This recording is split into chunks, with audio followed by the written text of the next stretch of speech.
If you're having a tough time justifying your annual fee to your travel credit card and you want to cancel, just slow down and watch this video first, because there could be negative consequences to your credit score and your relationship to the banks. So there's a better way to get out of these annual fees, and it's downgrading. Downgrading your card with a higher annual fee to a card with a lower annual fee or no annual fee at all. And this video is going to have everything you want to know about downgrading your credit card. If you're new to the channel, I'm Justin, and I like to talk about credit cards and reward points to get the most out of life. If you like credit cards and reward points, you should give this video a thumbs up. If you want to do even better, you should subscribe to the channel. And if you want to support even more, you hit up the links down below, because you can go check out cool credit cards and a Rakuten referral link down there.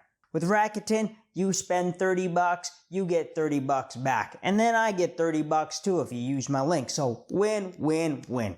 Now we're talking about downgrading cards. Credit cards usually come in a credit card family. Something with like a no annual fee, a beginner's level, then an intermediate level, like with a $95 annual fee, and then a premium card with like a $400 annual fee. Think of the Chase Freedom cards, Chase Sapphire Preferred with a $95 annual fee, and then the premium card, Chase Sapphire Reserve with a $550 annual fee. Now you'd want to downgrade, so imagine you have the Chase Sapphire Reserve with a $550 annual fee. You could either downgrade to the $95 Chase Sapphire Preferred or go all the way down to the Freedom cards with no annual fee. You're usually going to have to downgrade within the family of cards, like the Chase cards, the Freedom, the Preferred, and the Reserve. Or you have the American Express Gold, the Platinum, and the Green card. That's a family. Or you have the family of the Hilton cards, the American Express Hilton card with zero annual fee, the Surpass card with a $95 annual fee, and the Aspire card with a $450 annual fee. Those are all families of credit cards. And downgrading usually involves going from a higher annual fee down to a lower annual fee or zero.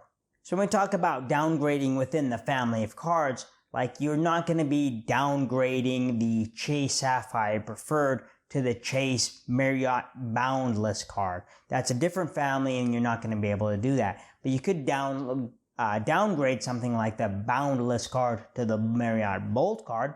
You do want to wait at least 12 months of having a card before you ask for the downgrade.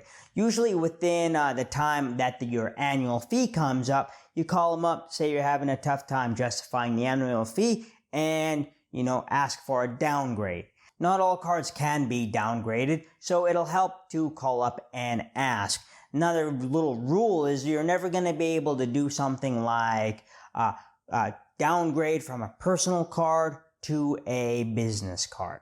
Depending on the issuer and what card you have, details are going to be a little different, so give them a call and ask what your options are if you're thinking of downgrading. Downgrading has some benefits for your credit score. One particular benefit to your credit score is credit utilization, and it's going to keep that number down.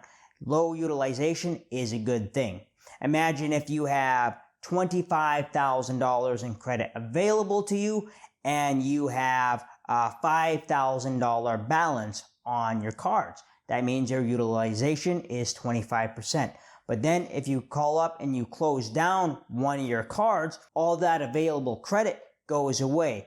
And that means your utilization goes up automatically without anything changing as far as your spending goes. When your utilization was 25%, after you close that card, now it goes up to 33%. Another way it helps your credit score is it keeps the credit line open, and that builds your average age of accounts. Longer age of accounts is good for your credit score because it's the newer accounts that are more likely to default. Longer ones are more trustworthy, and they look better on your credit score. So it's good to keep that line open and build up your age of accounts. Another good reason to downgrade is to get a card that you actually want and that will benefit you. So think of like the Chase Freedom Flex. This has 5x on rotating categories, but that's up to $1,500 in spend. After that, it's 1x. Now you could get the Freedom Flex, get the $200 sign-up bonus, and start making your 5x. But then you can downgrade from something like the Preferred or the Reserve if you don't want to use that card anymore, downgrade to another Freedom Flex, then you got 2 Freedom Flexes, and now you're getting 5x on $3,000 in spend. Another good benefit of that is that you have this new card, but it's not taking up a 524 slot. It's still the same line that was open before. Usually you're going to be able to keep your same card number that you've had before, and you're not going to have to change any of your billing information online. So that's a nice little plus there too. As far as your points go, the points earned on your card before, you don't lose those either like you would if you canceled your card. If you just cancel your Chase Sapphire Reserve, all your points on that card are going to disappear with it. But if you downgrade, those points are going to go along with your new card. And even though it would be downgraded, you would still need to get a new higher end card like the Reserve or Preferred again to transfer out to the transfer partners. But at least you're keeping the points for now.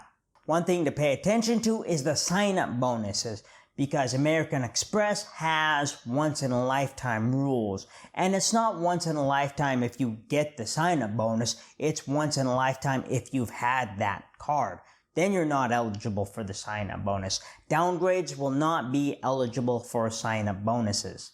You get the Platinum card and you want to downgrade that to the Gold card, you're not going to get any sign-up bonus for this new Gold card that you just got. So you need to keep that in mind and maybe just make sure that you have the card, get the sign-up bonus before you downgrade to it. Some of these mid-tier cards, like the Gold card or the Chase Sapphire Preferred, they have really high sign-up bonuses, and you don't want to downgrade from the higher-end card to the mid-tier card without getting that sign-up bonus first. Something like the Chase Sapphire Preferred and the Chase Sapphire Reserve, they have a 48-month rule. So it's a little better that way since you can downgrade. And as long as it's been 48 months since your last sign-up bonus on a Sapphire card, then you're eligible for a new sign-up bonus. There's going to be a little nuance between different banks and different cards that they have. So you're going to have to call them up depending on what card you have and ask them specifically what your options are when downgrading. But it's definitely a good thing to consider instead of just canceling your card outright. So in review, some of the benefits of downgrading is you get to keep the same card number, you get to keep your points, helps your credit score with low credit utilization, and improves your average age of accounts. Then maybe get new cards that would benefit you. And a couple things to pay attention to is sign-up bonuses. Don't be downgrading to cards that you want the sign-up bonus for. This is going to help keep our credit in good standing and building that relationship with the bank issuer so we can get new cards in the future as, we get good sign-up bonuses and new little benefits and opportunities come up. So I think that's all I got for this video. If you're still watching, I really appreciate a thumbs up. I'd also really appreciate even more subscribing to the channel. Then if you want to support the channel even more than that, you can hit up the links down below. Then I want you to go have a good day, alright? Justin out.